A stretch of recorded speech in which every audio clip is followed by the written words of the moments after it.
Hi viewers, welcome to this session on planning for learning. We Indians learn English, the foreign tongue, with the primary goal of developing a functional or working knowledge for sharing intellectual and spiritual heritage. Therefore, English is taught as a second language with the goal of developing the skill of comprehension, listening and reading, and those of production, speaking and writing. The three dominant theories of learning, namely behaviorism, cognitivism and constructivism, have been applied in English as second language classrooms. All the theories agree with the postulate that language is to be used by the learner to attain its mastery. We have also learned that there are different approaches to language, communicative approach and structural approach being the prominent ones. Depending upon the accepted approach, different methods have been spelt out like the direct method and the bilingual method. Variety strategies and techniques also have been developed accordingly. When we say that the use of language by the learner is the goal of teaching English, communication in the target language for sharing ideas, emotions and desires become the strategy. As we know, communication is always a two-way process. This indicates that teaching learning experience in an English classroom must accept interaction as the strategy. The teacher-learner, learner-learner and learner-learning material pairs form the receptive and productive poles of interaction. The interactions can be rooted on a T methodology or an L methodology. In T methodology, the learners are forced to communicate using the language by the teacher. A desirable environment is developed by the teacher by providing variety learning materials. Learner learns to use the language through the teacher developed interactive situations. When we accept the L methodology, the learner uses the language to learn it. Original language of the learner is tried out by him for communicating his creative ideas regarding a topic or an event which is directly related to the immediate situation of the learner. Thus, contextual learning is being used by the learners functionally. For example, the learner may be provided with a context to learn the format of a formal letter. The teacher makes the learners discuss an imaginary situation and provides a model letter. Instead, if there is a felt problem like water scarcity, the class may make use of such a real need, and an interaction on this particular need can automatically lead to writing a formal letter to the head of the institution. An efficient English teacher will be adapting the strategies and techniques in tune with the characteristics of the learners, availability of a conducive learning environment with infrastructural facilities and his own teaching competencies. In such a language-rich environment, the learner will be naturally picking up the language in order to interact with others. In other words, he will acquire the language by using it in real communicative contexts. In the formal environment of a classroom, usually such real-like interactive situations will be created by teacher interventions.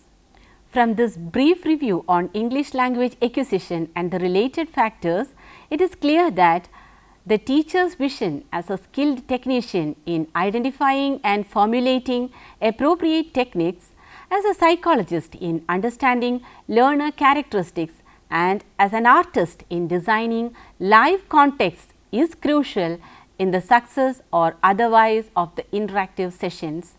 The active learning time ALT, the amount of time spent by the learners actively engaged in the interactions, and the quality of instruction can be managed by the teacher by designing effective techniques.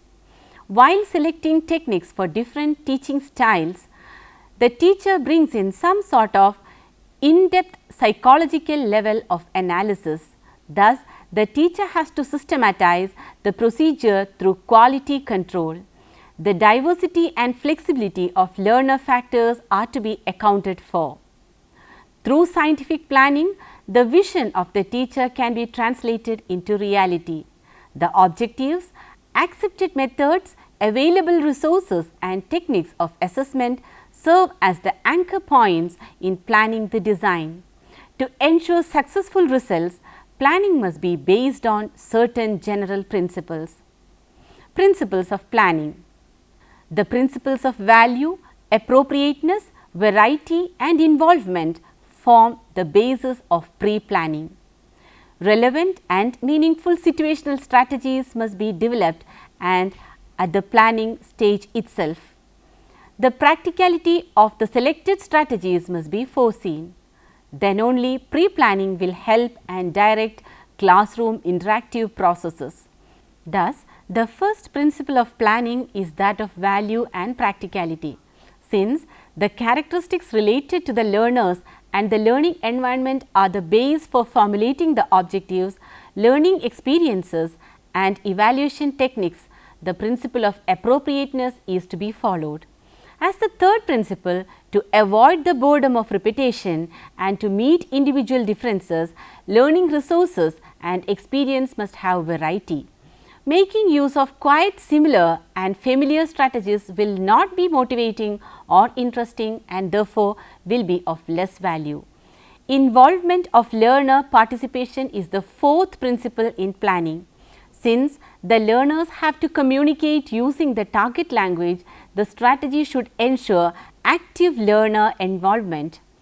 We should bear in mind that all the set objectives may not be achieved by all the learners always. During the classroom process, change in planned procedure will be necessary. That is why the plan is to be flexible.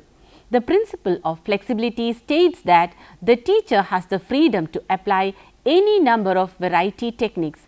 Thus, value, appropriateness, variety in strategy, learner involvement and flexibility in planning represent effective planning by a creative teacher. Planning does not end up with teaching and learning. The sixth principle is that of evaluation and feedback. There must be effective techniques to evaluate the extent of realization of the objectives, appropriateness of the selected method, strategies and techniques as well as the effect of learning contexts. Designing effective evaluation techniques also form the principle of meaningful planning. Lesson planning. The success of any purposeful activity, however short it may be, depends on different phases like setting the stage, systematic action and perfect completion. In the process of teaching, the first step, namely the preparing stage, is the anchor point which determines the effectiveness of the entire process. Planning a lesson is the experience in anticipating teaching, an emotional experience in advance. In imagination, the teacher faces his students in a teaching learning environment, interacts with them, faces a few problems, solves the situation and successfully realized the objectives.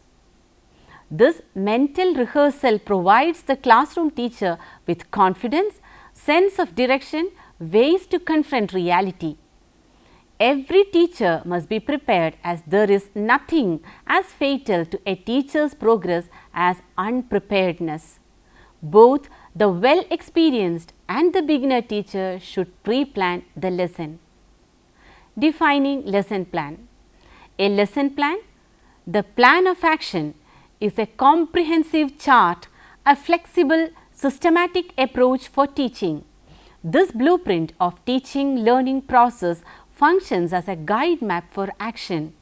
Lesson planning is a skill, an experience in which knowledge, insight, vision, competence, intelligence and creativity of the teacher play vital roles. C.V. Good has defined lesson plan as an outline of the important points of a lesson arranged in the order in which they are to be presented to student by the teacher. A good teacher gives shape to the lesson plan first mentally and then he gives a concrete, realistic touch when the same is transferred into written form. The continuity and smooth flow of the process is ensured through a variety of well-knit, interconnected, associated activities. The teacher can organize and systematize the whole process towards attainment of definite goal, the definite objective for each day's work. Economy of materials, energy and time can be ensured by avoiding needless repetitions and by following the principles of planning. Every phase in planning can be drafted, reviewed, edited and modified to extract maximum results. Every lesson plan will be unique in terms of the learner's levels, learning environment, learning strategies and the definite objectives. This tentative plan is only a means to realize the objectives, and so it must be flexible. Unforeseen situations, diverse responses of the learners and other problems will surely intervene, and the teacher will have to take deviant paths. Lack of expected prerequisites, ineffectiveness of selected techniques, change in available time, all these demand on time changes. An adapting teacher will be quick at tailoring his plans to meet immediate requirements. Prerequisites for planning lesson. For effective planning, the teacher has to systematically find answers to a few situations, and the same should find place in the lesson plan. What should be achieved? The objective. With what? The learner, the content, the resources. In what context? The available classroom situations. When? Sequence of activities. How? Grouping of students. How well? Techniques of evaluation. Variables in planning. Lessons are visualized as sequences of activities integrating contextual variable and individual differences. The different steps involved in advanced planning are obtaining information about the teaching situation, examining available texts and literary selections, gathering materials, preparing materials, identifying possible classroom activities and methods, teacher role and the procedure for evaluation. Based on the objectives, the teacher can direct learner activities, arrange learning environment and act as a resource.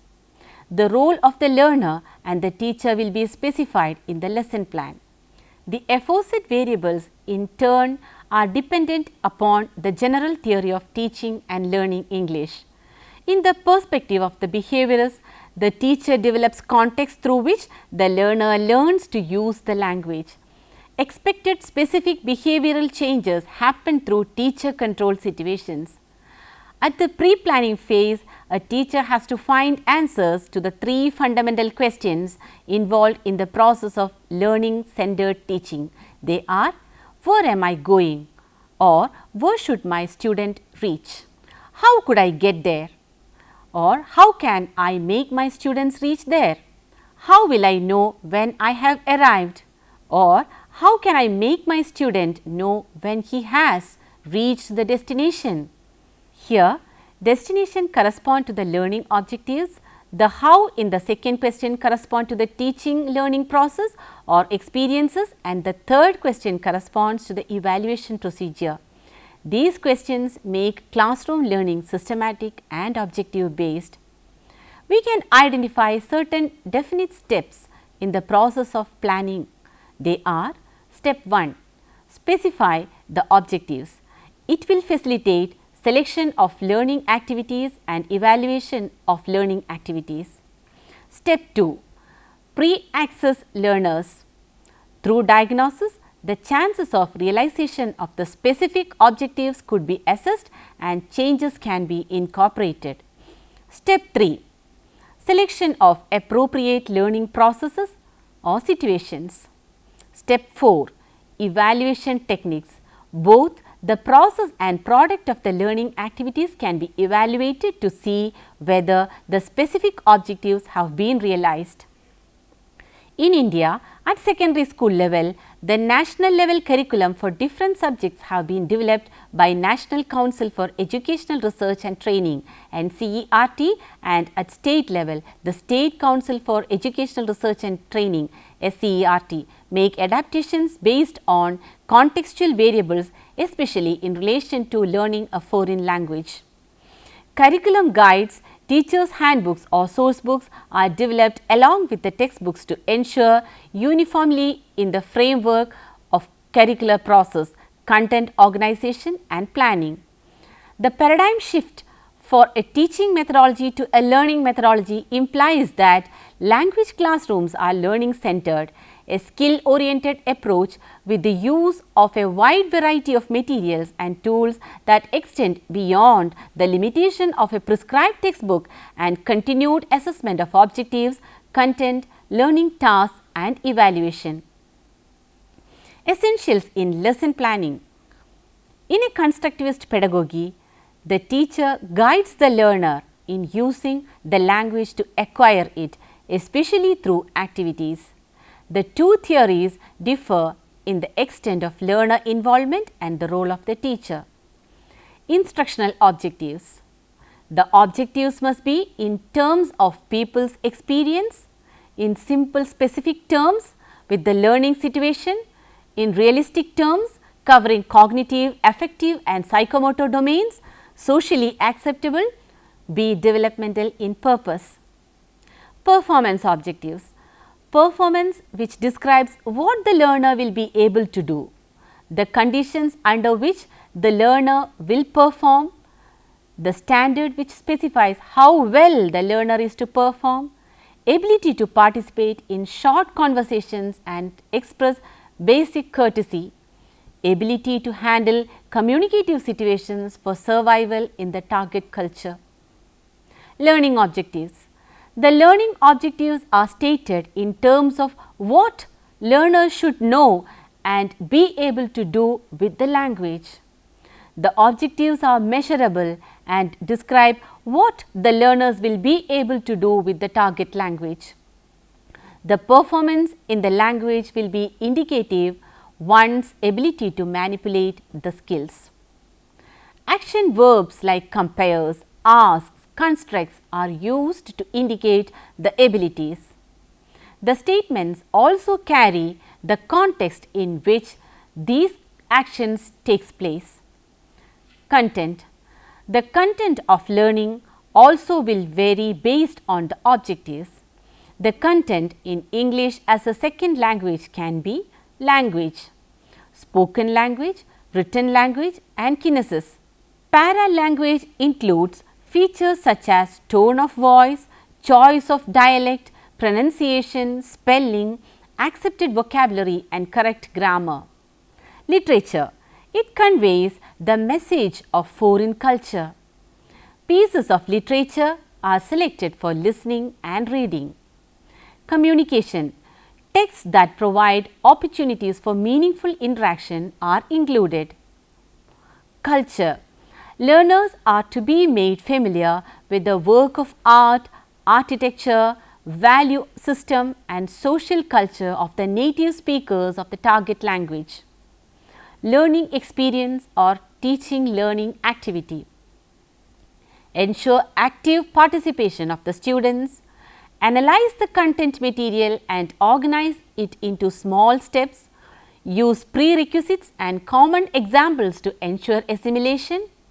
Learning experience should be in accordance with the learner variables. How the student learns is more important than what he learns. Development of language skill must be the aim. Life related situation must be referred to. Include enactive experiences. Provide immediate feedback. Application of educational technology. Carry real world language or situations in tasks. Evaluation. The realization of objectives is considered as an indicator of the effectiveness of the process. Strategies like performing real world tasks, integrating language skills meaningfully, application of linguistic elements in meaningful communication make evaluation reliable. Conclusion. While planning, ensure clarity of objectives, unity of the lesson, integration of skills, variety in planning, creativity in planning, maximum student involvement, live active engagement, continued facilitation and meaningful activities. From the discussion, we have understood that at the planning phase, the teacher has to think about the content and learners. Based on these aspects, the teaching phase will follow. The practicing teacher has to ensure the effect of planning and teaching phases. Thus, a third phase, a reflection phase, also may be incorporated into the lesson plan. It is self-reflection on achievement, effectiveness and about the changes that one has to make in the next plan. The process of planning to ensure language acquisition depends upon many factors related to the objectives to be realized, the content, learning process, learner characteristics, environmental variables and the techniques of evaluation. An efficient foreign language teacher has to adapt to the situations and identify appropriate strategies to develop a language acquisition environment. We have realized that based on the principles and variables of planning, daily lesson plans are to be developed by every teacher systematically with the phases of specifying objectives, pre-assessing learners, selecting appropriate learning processes and techniques of evaluation. We have understood the different types of objectives, nature of content, learning activities and evaluation. Before we attend the next unit, please try to answer the following questions. A lesson plan is the blueprint of teaching learning process. How? Mention the 4 phases in pre-planning. Analyze the English course book prescribed for Standard 8 and enlist some of the variety content items like language, literature, communication and culture. Here are some books for your references. Ideas for Lesson Planning by A. Haynes, Continuum International, USA. Lesson Planning by D. Butt, 2008, Continuum International, USA. Teacher's Handbook, Contextualized Language Instruction by J. L. Shrum and E. W. Gleason, 2nd edition, 2000, Heineck and Heineck, USA. Hope you enjoyed the session. See you next time. Till then, bye.